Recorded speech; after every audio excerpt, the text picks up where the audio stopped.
my servant, my companion. You know me too well. I cannot like a girl.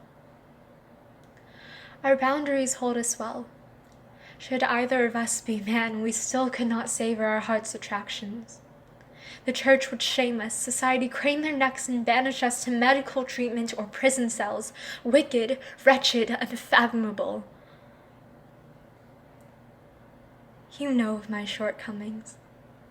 Countless nights were spent awake, sobbing and praying and wishing I could rip out that fluttering feeling in my chest, hoping I could drain the atrocity from my veins and replace my dark red blood with milk-white purity. But then I'd be awoken from not sleep, but madness, with the call of a voice and the brightness of a candle. It would be her. Again. I can see it now. Every curve of her body, from the curl of her lips to the subtle slope of her waist. How I adored them. Each brush of her rough hand was gentle beyond belief, and my dear, if only fingers could remain intertwined forever.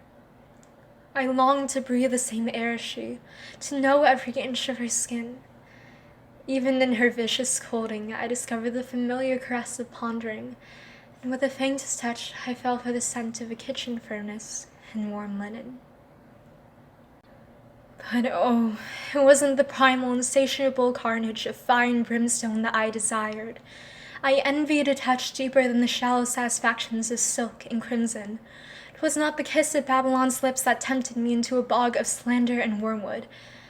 Rather, in the unattainable blue of a calm so quiet, I found a softened necessity for the warmth of a friend and the peace of the flower. In my mind, I concocted imaginary photographs of the day we would meet, bare and shameless for the world to see. Yet in the yellow fields of our experimental gardens, I knew that romance of such a kind was illegal, an incompatible impossibility, and these buds which bloomed in the light of day would retreat to their lonely cells at the touch of my knightly hand. It took a long time before I finally paused, breathed, and accepted this never-ending spiral of addiction.